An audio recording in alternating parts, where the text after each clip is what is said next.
Hey there, it's been a while, I know, but I wanted to talk today about Iron Man, which I recently saw in glorious IMAX. Great film. I enjoyed Iron Man 1 and I enjoyed Iron Man 2 just as much. It was well written, lots of action, great give and take between the characters, and lots of gorgeous women too. But why I want to include it in this forum, talking about spirituality and metaphysics in film and that sort of thing, is because of another film that I recently had a chance to pre-screen. It hasn't been released yet, but hopefully it will be soon. And the name of the film is The Singularity is Near, and it's by Ray Kurzweil, based on his book of the same name, which was a bestseller. And Ray is a scientist and inventor, and all-round really bright guy. And what he has come to realize is that humans are gradually merging with their own technology. And his prediction is that within the next 25 years, we will have completely merged with our own technology. And he calls that moment the singularity. And he's quite right, it does seem to be near. For instance, recently they have created a synthetic cell, human cell, from computer software. We also have, of course, lots of heart patients depend on pacemakers. We have a new technology, deep brain stimulation, in which technology is placed in the human brain to help Parkinson's patients gain control of their bodies. And of course, on an everyday level, we use avatars, artificial intelligent versions of ourselves to interact on things like Facebook and the game Second Life, in which you're actually creating an alternate version of you. So all of these things seem to point to the fact that, indeed, the singularity, if it's not here already, is fast approaching. In fact, one researcher has become so aware of this that he started to research computer viruses that humans could get who have things like pacemakers and deep brain stimulation that might affect those. So he's trying to find ways to prevent viruses from stopping this merging of technology. So it's all starting to come together.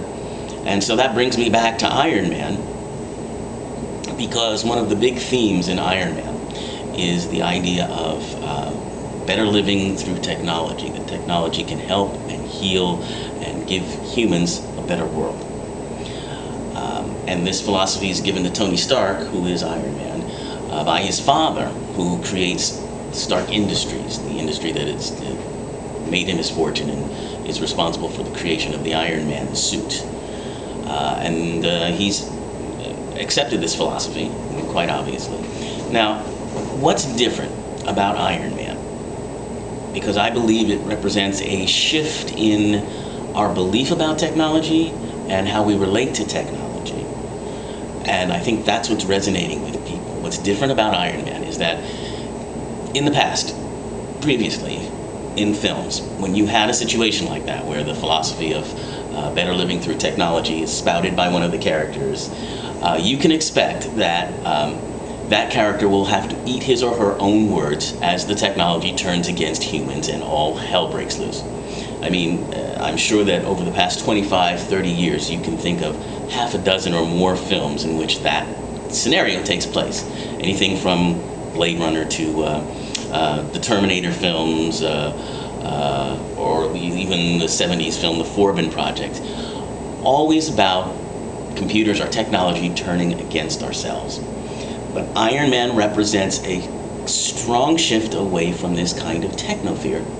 It fully embraces this idea of technology as being helpful to humans and being something that we can not only live with, but becomes part of us. It fully supports that. You hear throughout the film, you hear Tony Stark saying that Iron Man, the Iron Man suit, and I are one. When the government asks him to turn over the Iron Man suit out of fear that the technology will be copied by enemies, he refuses, saying that he and the suit are one and the same, and that to turn the suit over to them would be tantamount to turning himself over to the authorities. So he is claiming Iron Man as his avatar and claiming the rights that go with that. And it is a positive view of technology. Yeah, he has some health problems because of the suit, but the same technology allows him to get over that. So, I'm saying that Iron Man represents a new emerging theme in films on a metaphysical or spiritual level, and a different story we're telling ourselves about our technology now.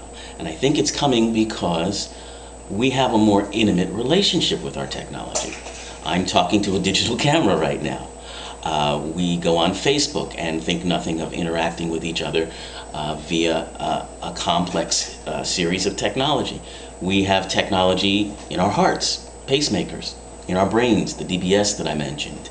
We are connected to our iPods and our iPhones and what have you. So as we get more comfortable, get more intimate and connected to our technology, I think our belief about it is changing, and the stories we want to talk about and hear about are changing, and that may be the reason why Iron Man is resonating so much with a lot of people. We in the spiritual community like to talk about all living things being connected, the web of life and so forth, which comes from Native American spirituality. But Native Americans also, and this is often forgotten, Native Americans also have always had the belief that all things have a spirit, whether they are living things or non-living things. So a piece of wood, a rock, a tree, a piece of furniture, everything has a spirit, because everything ultimately comes from Great Spirit. And that would include machines, and that would include technology. So perhaps in the web of life, we are now beginning to incorporate our technology and recognizing that technology does have a spirit. Because even if you do create a synthetic human cell from computer software, it still is the intelligence behind the creation of the software and the primal energy, the electricity that has to be used to generate that, which ultimately creates the cell. And that means it is of spirit, and that means it's part of us. So if you can get a chance to get the book, The Singularity is Near, I would recommend you read that. I hope that it'll be out, the film will be out shortly so that you can see it as well. If you haven't seen Iron Man, definitely recommend it. And think about it in those terms too. See how you feel about it. All right, have a great day.